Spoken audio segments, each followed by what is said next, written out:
Assalamualaikum warahmatullahi wabarakatuh. Bismillahirrahmanirrahim.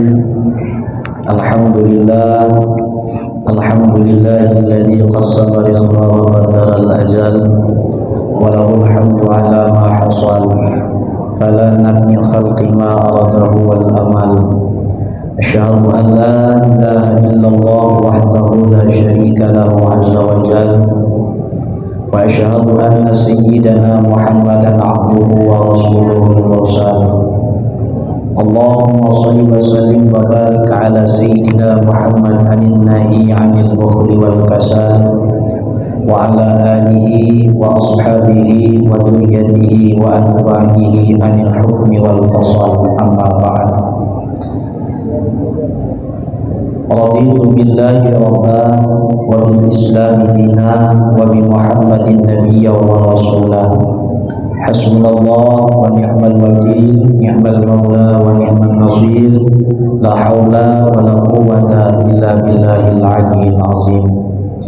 Qala fi du'a wa alqaitu 'alaikum mahabbatan minni wallahu a'lam bi muradih. Hadirin jamaah salat maghrib yang dimuliakan oleh Allah Subhanahu wa taala. Tentunya pada kesempatan yang berbahagia ini yang saya muliakan segenap orang tua, tuan-tuan haji, wabil khusus jamaah yang hadir dalam lingkungan Masjid Jami'ul Firdaus yang berbahagia ini. Juga tidak luput pula yang sama-sama kita muliakan tentunya pengurus masjid, ketua satu ataupun ketua dua, wakil ketua, bendahara, sekretaris, juga pengurus-pengurus yang lainnya. Semoga kita semua berada dalam rahmat Allah Subhanahu wa taala. Amin. Allahumma amin. Alhamdulillah, puji dan syukur kita aturkan kepada Allah Subhanahu wa taala, di mana dengan limpahan rahmat, karunia, taufik, hidayah beserta inayahnya yang kita tidak mampu menghitung dari nikmat Allah Subhanahu wa taala satu persatu yang Ia anugerahkan kepada kita, maka kewajiban kita itu adalah bersyukur atas nikmat yang telah Allah berikan pada diri kita. Maka bila mana kita mendapatkan satu buah cobaan yang Allah berikan pada diri kita, yang menurut kita itu adalah sakit, tapi dengan cobaan yang Allah berikan pada kita tersebut bukan menjadi sebuah alasan kita tidak mensyukuri nikmat Allah Subhanahu wa taala yang lainnya. Contoh misalkan kita diberi oleh Allah taala sakit gigi umpamanya, tapi kita tidak bisa memungkiri daripada nikmat rokok yang saat kita sakit itu kita dapat menikmati rokok bagi yang perokok. Kenapa demikian? Itu juga adalah anugerah nikmat dari Allah Subhanahu wa taala. Apakah kita bisa dapat membuat nikmat-nikmat itu? Tidak. Maka inilah yang Allah taala isyaratkan dalam Al-Qur'an, fabi'ayyi ala'i rabbikuma tukadziban. Artinya nikmat yang mana lagi yang hendak kita dustakan dari Allah Subhanahu wa taala. Hidup kita pas-pasan dengan uang, hutang banyak umpamanya. Orang lain bininya bagus-bagus, awak bini pemarah lagi, keadaan bini tadi. Itu kan cobaan dari Allah taala. Tapi dengan sisi lain kita juga mendapatkan nikmat yang mana kita tidak mungkin dengan kita mendapatkan cobaan itu lalu kita tidak mensyukuri nikmat Allah taala yang lainnya, kan itu tidak mungkin. Untuk menegakkan paham pada masalah syukur ini, andai kata orang itu bertahun-tahun sudah berbuat baik kepada kita, lalu ada kesalahan umpamanya yang dia bikin sehingga hati kita kesal, apakah kita berhak untuk membenci dia secara utuh? Tidak, kan? Karena dia pernah berbuat baik kepada kita. Begitulah gambaran umpama untuk mendekatkan paham terhadap syukur ini tadi. Jamaah yang dimuliakan oleh Allah Ta'ala, semoga kita menjadi hamba Allah yang bisa bersyukur kepadanya. Amin, Allahumma amin. Tidak luput pula salawat dan salam kita haturkan buat Faduka Alam junjungan kita Nabi mulia sallallahu alaihi wasallam, dengan bersama-sama kita mengucapkan sepotong salawat. Allahumma shalli ala sayyidina Muhammad wa ala ali sayyidina Muhammad. Semoga dengan salawat yang kita ucapkan barusan tadi menjadi sebab bagi kita mendapatkan syafaat baginda Rasulullah sallallahu alaihi wasallam di akhirat nanti. Amin ya Allah ya rabbal alamin. Jamaah yang dimuliakan oleh Allah Ta'ala, sekarang kita masih melanjut pembicaraan Al-Hikam Imam Ibnu Athaillah As-Sakandari rahimahullah Ta'ala, hikmah yang ke-59 ya kalau tidak salah, di mana bunyi hikmahnya adalah anta hurun mimma anta anhu aisun wa 'abdun lima anta fihi dhami'un. Kita ulangi lagi sedikit. Bermula engkau itu adalah merdeka. Bebas, arti merdeka itu tidak terkekang. Itu yang disebut dengan merdeka. Dari perkara yang engkau itu berlepas dari perkara tersebut. Sebaliknya, engkau itu adalah seorang budak. Artinya terkekang hidupmu itu dari perkara yang bila mana perkara itu engkau ingin sekali kepada perkara tersebut. Kita umpamanya terbebas daripada keinginan-keinginan untuk menjadi kaya. Kita bekerja hanya niatnya adalah mencari fadl Allah. Kita bekerja niatnya adalah untuk membuktikan apakah kita mendapatkan pahala atau dosa melalui tempat kita bekerja.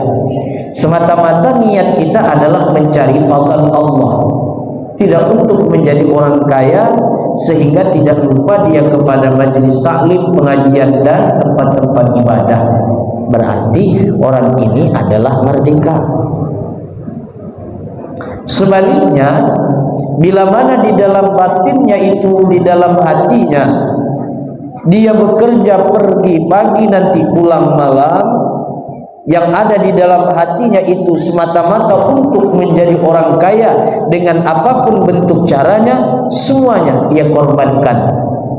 Dia korbankan hubungan vertikalnya dengan Allah, ibadah, bahkan dia korbankan hubungan horizontal dia sesama manusia. Sudah tidak tahu lagi hubungan sesama manusia mana yang disebut dengan hablum minannas, tak ada lagi pergaulan. Yang penting hidupnya mendapatkan kekayaan. Berarti dia budak daripada si kaya dan budak kaya namanya. Jamaah yang dimuliakan oleh Allah Ta'ala, keinginan kita itu sehingga kuat sekali untuk meraih sesuatu, sehingga kita mendapatkan predikat budak tadi, orang yang tidak bebas dalam bahasanya, itu disebabkan satu, sebabnya adalah dhami'un, tidak lain dan tidak bukan karena kita masih ada memiliki penyakit tamak namanya. Jadi hikmah yang ke-57, 58, 59 malam ini pembicaraan masih mengenai tentang tamak. Kenapa sebabnya tamak yang dipanjangkan pembahasannya? Karena manusia ini secara utuh, mulai dari ujung rambut sampai ujung kaki dan perasaan itu tidak lepas yang namanya penyakit tamak. Manusia bila mana sudah tamak yang menguasainya, apapun yang ada di hadapannya semuanya itu akan dia tempuh, walau itu berhadapan dengan perkara yang haram karena tamak tadi.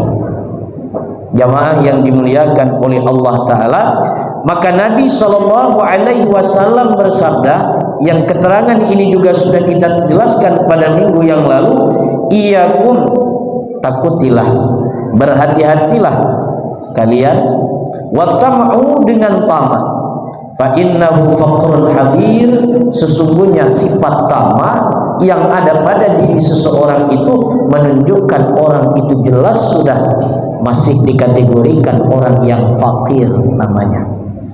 Fakir di sini bukan fakir yang dikatakan kelompok fakir miskin yang mana dia mulia, bukan. Tapi fakir di sini disebut adalah dengan fakir moral kita, dengan fakir kita seolah-olah kita tidak percaya dengan Allah Ta'ala. Rumah 2 sudah mobil, bagus sudah rumah bertingkat-tingkat, bini 4 lagi dijejer 4 bini. Tapi masih juga pagi berangkat malam pulang demi untuk mencapai sesuatu tujuan tamak tadi, keinginan tadi.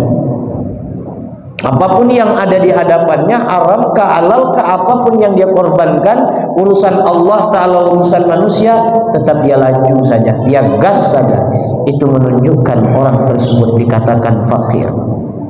Kalau fakir yang memang jelas tidak ada harta, yang sabar menerima kefakirannya, itu jelas fakir yang dikategorikan asnaf 8 dalam bab zakat. Besar-besar kemungkinan dia menjadi fakir yang mulia bila mana sabar. Tapi yang jadi masalah kaya hidupnya, mobilnya banyak, harta banyak, orang semuanya angkat tangan memberikan salam penghormatan kepadanya, tetapi dia masih juga lagi tamak. Ini adalah fakir yang paling dahsyat, namanya adalah fakir moral. Dan fakir yang semacam ini sedikit pun tidak ada penghargaan dari Allah Subhanahu wa Ta'ala. Jamaah yang dimuliakan oleh Allah Ta'ala, maka kata Nabi SAW, iyakum, hati-hati, wattama'u fa innahu faqrun hadir. Sesungguhnya tamak itu adalah kenyataan jelas sudah fakir yang nampak, yang hadir, tamak. Jamaah yang dimuliakan oleh Allah Subhanahu wa Ta'ala, sekarang kita lanjut. Penjelasannya masih mengenai hadis Nabi sallallahu alaihi wasallam, di mana kata Nabi kita sallallahu alaihi wasallam, man asbaha wad dunya akbar hammuhu yalzamuhullahu ta'ala qalbah thalasu khisalin. Kata Nabi, barang siapa yang berpagi-pagi harinya, artinya barang siapa yang di waktu pagi yang menyita dalam pikirannya itu adalah dunia yang lebih besar daripada urusan akhiratnya, bangun tidur yang sudah ada di dalam mindset pikirannya dunia sudah menyita. Ini macam mana nih keadaan ini macam mana proyek ini. Dunia sudah menyita dalam pikirannya. Kata Nabi, barang siapa yang bangun pagi dan di dalam benak pemikirannya itu sudah disita oleh dunia, Allah akan melazimi, Allah akan menurunkan di dalam hatinya itu 3 perkara yang sangat mengerikan. Yang pertama apa? Kata Nabi sallallahu alaihi wasallam, hammun la yanqati'u abada. Yang pertama adalah kebingungan yang tidak ada putus-putusnya. Bila mana bangun pagi kita ini, dunia sudah menyita pemikiran kita, yang semestinya pagi hari itu tempatnya berzikir, yang semesti pagi hari itu mengingat kejadian kita, ini dunia sudah menyita dalam pikirannya. Allah akan menurunkan di dalam hatinya itu 3 macam yang mengerikan. Yang pertama adalah hammun la yanqati'u abada. Yang pertama, bingung di dalam pikirannya, hatinya tidak akan pernah tenang untuk selama-lamanya. Yanqati'u ini kita intermezzo sedikit. Yanqati'u itu fi'il mudhari, maknanya sekarang dan akan datang. In qata'a yanqati'u inqita'an wa munqata'an fa wa munqati'un wa laka munqata'un inqati' la tanqati' man qata'un min qata'un. Suara saya berdoa dengan Allah Ta'ala, saya ada anak perempuan, ya Allah, ini kalau dapat menantu nanti pandai macam itulah lah, tak usahlah besar-besar sana modal, orang 50 juta, aku yang penting itu aja sudah. Datang lagi kan, jalbaba yujalbibu jilbaban wa mujalbaban wa mujalbibun wa laka mujalbabun jalbib la tujalbib jalbaban mujalbaban. Jilbab putih. Tanya, jilbab itu apa syaratnya? Mas, dan makna jilbab itu asalnya mengulurkan.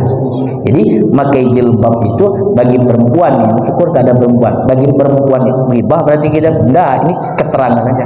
Pakai jilbab itu terurai ke bawah menjuntai. Di zaman sekarang ini banyak model jilbab. Ada yang jilbab yang halus saja berputar-putar di sini, halus saja berputar di leher. Tak apa, bagus juga jilbab juga namanya jilbab sakaratul maut. Kalau nanti cekik datang ke undangan, nanti makan udang coba terakhir mati di tempat, siapa ngurus? Jamaah yang dimuliakan oleh Allah Subhanahu wa taala. Intermezzo. Jadi yang pertama, Allah Subhanahu wa taala akan menurunkan ke dalam hati dan benak pikirannya itu, yang pertama adalah amun la yanqati'u abadah. Yang pertama adalah Allah Subhanahu wa taala akan beri pikiran dan hati yang tidak akan pernah tenang untuk selamanya. Kenapa pikiran dikusut terus? Harta banyak. Kenapa hati ini tidak pernah tenang terus? Harta banyak.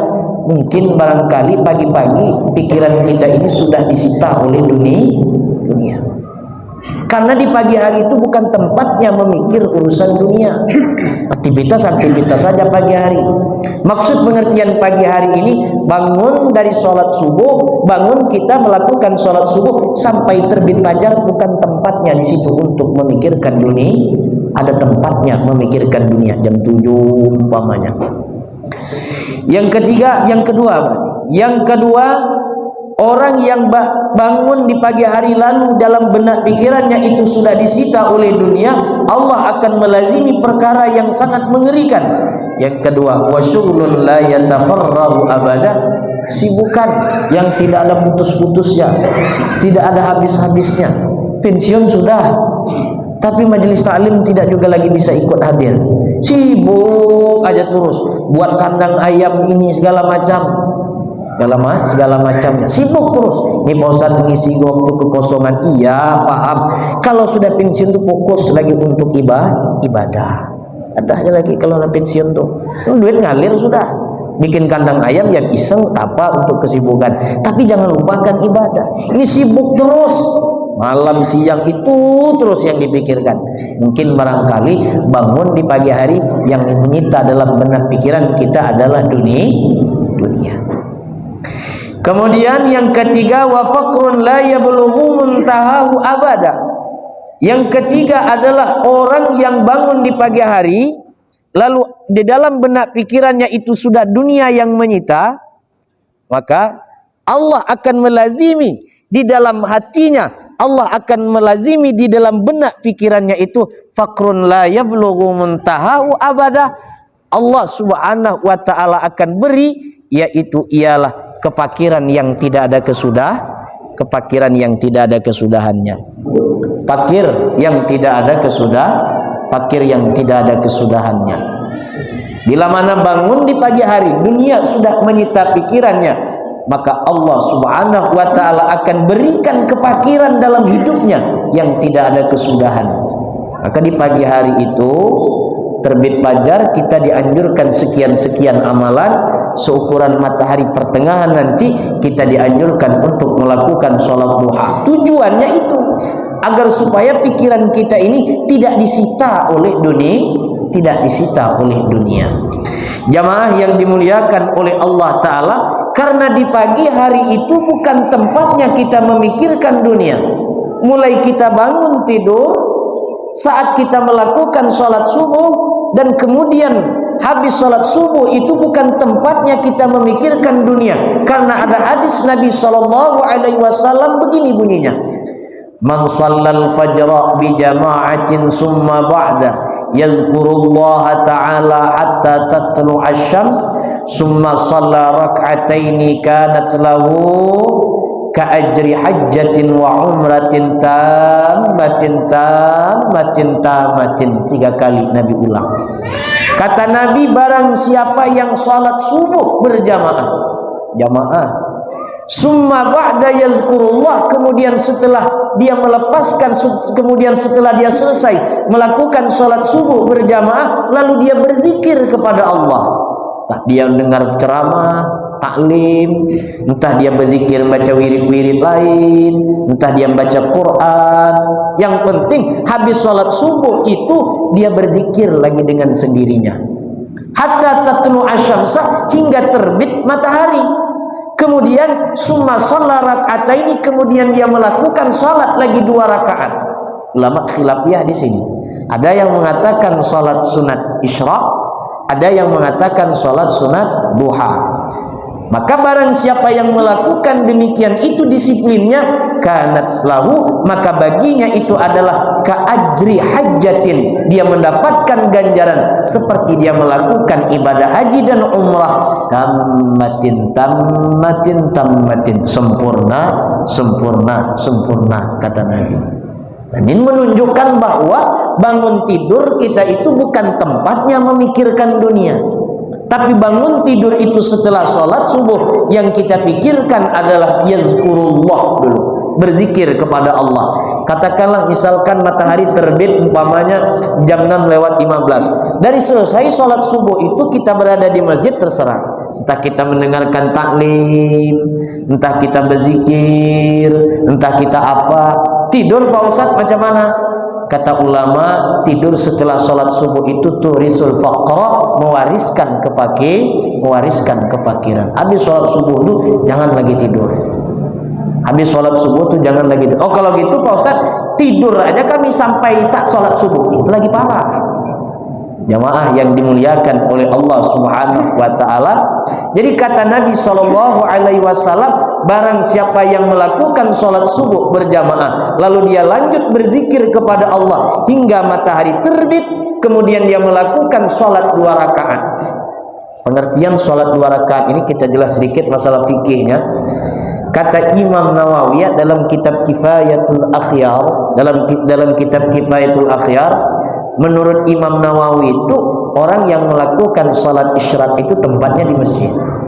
Bila mana dia melakukan sholat isyraq itu di rumah dengan niat duha, maka masuklah sudah duha dan isyraqnya sudah masuk. Jadi kalau sholat di rumah itu sebenarnya duha aja. Kalau di masjid baru diisyraqkan, habis itu duha. Habis itu salat duha. Dalam satu buah hadis, barang siapa yang berpagi hari dia melakukan salat duha di awal hari itu, maka di penghujung dari hari itu, maksudnya begitu matahari tertenggelam nanti, Allah Subhanahu wa taala jaga ia dari kepakiran. Ganjarannya tidak tanggung-tanggung. Ganjarannya barang siapa yang melakukan demikian itu seperti melaksanakan ibadah haji dan umrah yang sempurna. Lakukan haji aja kita belum sempurna, entah duit daripada hasil amanah belum sempurna. Ini gampang, mudah urusannya. Tinggal bangun subuh berjamaah, habis itu berzikir. Nabi sallallahu alaihi wasallam yang berjanji bahwa barang siapa yang melakukan demikian itu mendapatkan ganjaran haji umrah yang sempurna.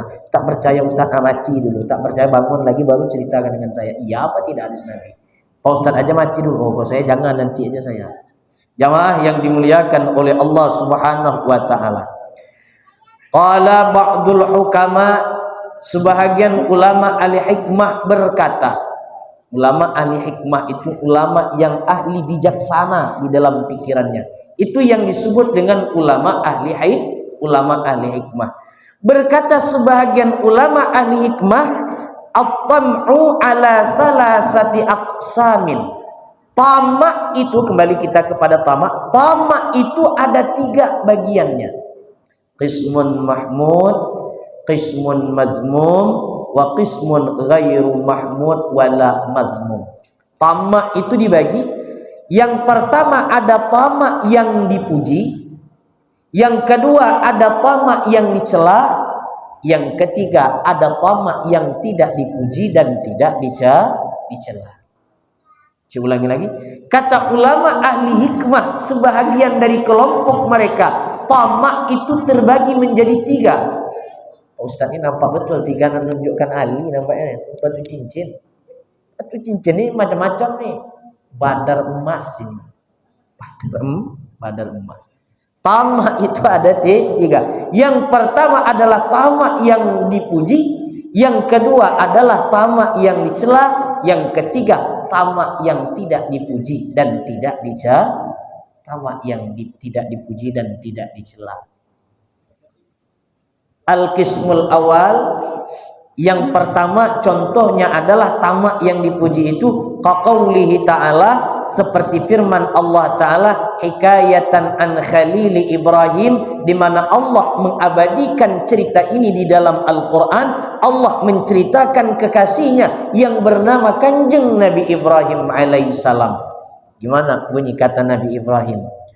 Walladzi atma'u ayyaghfirali khati'ati yaumaddin, yang artinya adalah walladzi, bermula perkara, atma'u, yang aku inginkan, ayyaghfirali, agar engkau mengampuni aku ya Allah, khati'ati, dari kesalahanku, yaumaddin, nanti di hari pembalasan.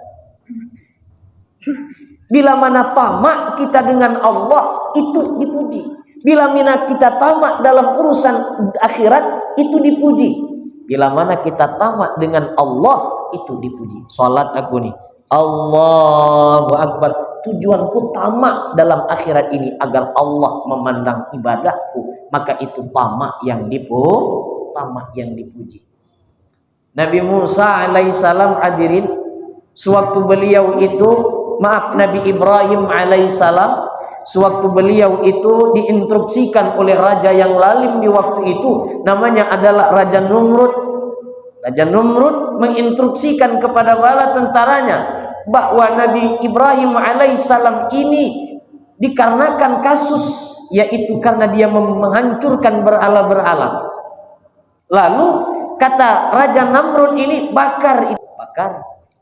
Setelah dibakar, masukkan ke dalam api yang besar, datang malaikat Jibril alaihissalam. Kemudian burung-burung datang, biar dia ingin meniupkan api itu dan ingin menurunkan hujan. Malaikat Jibril, apa kata Ibrahim alaihissalam? Tidak usah, aku tak butuh bantuan kau. Yang aku butuhkan itu, yang aku tamakkan itu adalah bantuan Allah. Tamak yang model ini yang dipuji. Kalau engkau ingin memadamkan api ini, engkau tidak punya kuasa, Jibril. Engkau sama dengan aku, makhluk. Yang punya kuasa itu adalah Allah. Andaikan engkau mampu dapat memadamkan api ini, lantaran dengan izin Allah subhanahu wa ta'ala. Berarti tamaknya Ibrahim, Nabi Allah Ta'ala saat itu, yaitu ialah kepada Allah. Dan tamak semacam ini, itu dipuji. Kemudian tamak kita kepada guru. Kalau di pesantren kita ngepel, mijit badan guru, membersihkan rumah guru, pekarangan guru. Ini pesantren yang salafiyah murni. Kalau pesantren modern tak dijumpai model ini. Karena pesantren modern mana mungkin guru itu, anak buah itu mau khidmat kepada guru. Uang sebulannya aja dibayar 2 juta. Makannya aja dimasakkan oleh pondok, ya kan? Kadang-kadang ustadznya mengambil jasa catering. Ini pesantren salafi murni, bukan salaf wahabi, salafi yang betul-betul ngaji kitab kuning, yang tinggalnya di gubuk bambu. Saya mengalami di Jawa Barat, itu pondoknya itu kobong, kalau sana kobongnya itu terbuat dari bilik bambu. Bila tidur badan, ya Allah, tumila, tahu tumila pijat. Tahu saya cerita lagi nih. Kalau bahasa Sunda buduk nih, betali pinggang. Penderitaan di pondok, penderitaan betali pinggang, kurap, bahasa kita kurap. Menderita, susah hidup di pondok. Tapi itu mujahadahnya. Datang ke rumah guru, nyapu halaman. Berarti tamak kita dengan guru agar guru memperhatikan kita. Dengan tamak terhadap guru dan guru memperhatikan kita, maka guru akan menurunkan ilmu-ilmu rahasia kepada kita. Tamak dengan guru tuh pasti mendoakan, ya Allah, si anu jadikan orang soleh. Yang kita harapkan adalah doa guru. Tamak kita dalam hal ini maksudnya adalah dalam hal ilmu, maka tamak yang semacam ini tidak dicela oleh agama. Kemudian yang kedua yaitu adalah qismun mazmum, yaitu ialah tamak yang dicela. Tadi kan tamak yang terpuji. Yang kedua adalah tamak yang dicela. Wal qismus sani ayashghilahu an ada'i awamirillahi ta'ala au yurida jami'a malit takatsur wat tafakhur. Di mana tamak yang kedua itu adalah tidak lain dan tidak bukan bahwa dia menyibukkan dirinya untuk menunaikan perintah Allah, tujuannya agar orang menyanjungi dia. Riya berarti tamak yang semacam ini dicela.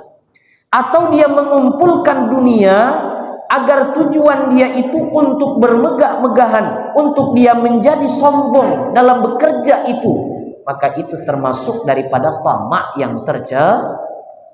Dunia akhirat sudah tergadaikan, dia mengumpulkan dunia, harta benda, jabatan segala macamnya, agar di rumah, di tempat tinggal itu tak ada lagi orang yang menandingi aku nih.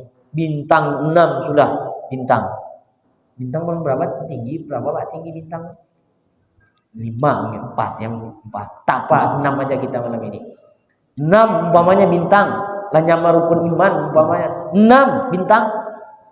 Tujuannya agar orang yang ada di tempat tinggal dia itu kagum kepada dia. Dan agar orang itu kagum kepada dia bahwa dia banyak harta, pangkatnya tinggi, tamak dia. Maka tamak ini adalah golongan tamak yang tercela. Sudah, tidak usah dibahas lagi. Tamak yang tercela kita sudah paham. Kemudian yang ketiga adalah tamak yang tidak dicela dan tidak dipuji. Cari dunia tuh cari aja, bekerja aja. Niat ibadah tidak ada. Niat untuk memondokkan anak tidak ada. Tak ada. Tidak ada cita-cita. Pokok bekerja aja, bekerja. Tamak juga dengan dunia. Cuman tamaknya ini tidak dicela dan tidak sampai waktu time sholat. Cuman tak ada cita-cita. Maka tamak ini tidak dicela dan tidak dipuji. Macam kambing. Tanya kambing, kau punya cita-cita tidak? Aku tak punya cita-cita. Untuk apa aku punya cita-cita? Karena akhir hidup aku ini di ujung pisau. Akhirnya kambing itu kan di ujung pisau akhirnya tuh. Pas musim kurban nanti dipotong lehernya. Tak punya cita-cita. Maka kita bercita-citalah. Orang yang tidak punya cita-cita maka dia seperti kambing. Maaf. Bercita-citalah. Gantungkan cita-cita kita itu setinggi langit. Cita-cita kebaikan maksudnya. Gantungkan cita-cita itu setinggi langit. Aku nanti kalau punya anak aku pesantrenkan. Anak aku ingin jadikan dia ulama. Paling kalau jatuh kan masih nyangkut juga di langit yang kedua. Artinya tidak pun jadi kiai, tak pun jadi ulama besar, paling tidak pulang ke kampung halaman pandai mimpin baca tahlil. Paling tidak pulang ke kampung halaman nanti dapat juga nyolatkan kita saat anak, doakan benar, bangun tengah malam anak, Allahumma ja'al auladana min ahlil ilmi wa min ahlil khair wa la taj'al wa iyyahu min ahlid dhaid. Penting betul doakan anak penting. Jadi yang ketiga adalah tamak yang tidak dicela, tamak yang tidak dipuji, yaitu dia mencari dunia tidak terlalu berlebih-lebihan, yang penting dia bekerja.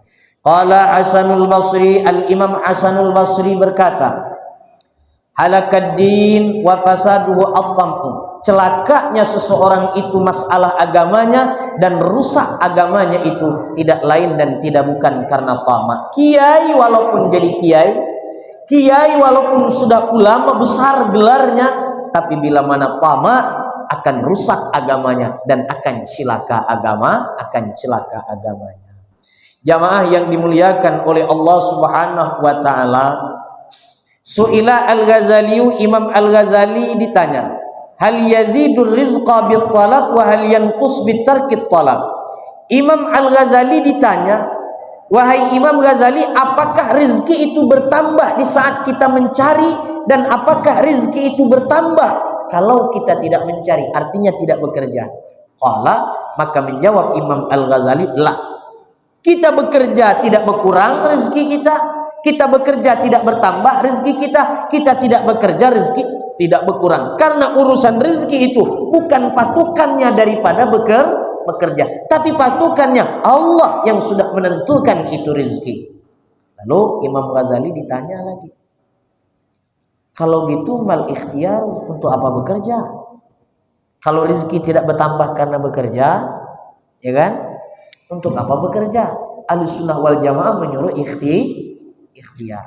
Qala, Imam Ghazali menjawab, al-ikhtiyaru litarattubil iqabi was-sawab. Ikhtiar, pekerjaan kita itu, usaha kita itu semata-mata tujuannya adalah untuk menimbulkan pahala atau siksaan. Kalau kita bekerja benar dapat pahala, kalau kita bekerja salah dapat namun bekerja tidak ada pengaruhnya dalam urusan rizki. Kalau rezeki hari ini dapat 5.000 aja. Rezeki itu tetap mutlaknya adalah milik Allah. Lalu untuk apa bekerja? Bekerja itu menunjukkan bahwa manusia ini lemah, tidak ada yang berdaya. Itu aja tujuannya. Berarti pekerjaan kita ini kan macam-macam profesinya, ada pejabat, ada bukan pejabat, ada eselon 1, eselon 2, macam-macam bentuk eselonnya tadi. Tapi sama-sama bekerja juga. Yang esendol ini sama-sama bekerja, menunjukkan manusia itu sifatnya adalah lemah. Terus Imam Ghazali ditanya lagi, umat doa, untuk apa guna doa? Bekerja tadi sudah jawab. Sekarang untuk apa doa? Doa itu izharul faqri, tujuannya adalah untuk menampakkan kefakiran kita. Jadi kesimpulannya, hikmah ini hati-hati dengan tamak, karena tamak itu dapat merusak agama kita, dan tamak itu dapat merusak dunia kita. Tamak terbagi menjadi 3. Yang pertama tamak yang dipuji, yang kedua tamak yang dicela, yang ketiga tamak yang tidak dipuji dan tidak dicela. Terakhir, kesimpulannya yang berikutnya adalah yang terakhir, bahwa kita wajib mengiktikadkan saat kita mencari rizki berangkat dari rumah adalah niatnya mencari anugerah Allah Subhanahu wa ta'ala. Karena rizki jatahnya sudah ditulis oleh Allah Subhanahu wa ta'ala, dan kita bekerja itu menunjukkan bahwa diri kita ini lemah. Insyaallah minggu akan datang akan kita lanjut hikmah yang ke-60. Semoga kita dapat mengikuti bersama kajian yang berbahagia ini, dan juga anak cucu kita semoga dijadikan anak cucu yang saleh dan salihah dengan berkat Al-Fatihah. A'udzubillahi minasyaitonirrajim. Bismillahirrahmanirrahim. Alhamdulillahirabbil alamin, arrahmanirrahim, maliki yaumiddin. Iyyaka na'budu wa iyyaka nasta'in. Ihdinas siratal mustaqim, siratal ladzina an'amta 'alaihim ghairil maghdubi 'alaihim waladdallin. Amin ya Allah. Ya Allah biha, ya Allah biha, ya Allah bihusnil khatimah. Ya Allah biha, ya Allah biha, ya Allah bihusnil khatimah. Ya Allah biha, ya Allah biha, ya Allah bihusnil khatimah. Wa sallallahu ala sayyidina Muhammadin nabiyil ummi wa ala alihi wa sahbihi wa baraka wa sallam. Subhana rabbika rabbil izzati amma yasifun. Wassalamun ala al-mursalin walhamdulillahi rabbil alamin. Taqabbalallahu minkum. Ampun, maaf, minta halal minta ridha. Akhir kata dari saya, Allahumma fiqh ila qawmi tarik. Assalamualaikum warahmatullahi wabarakatuh.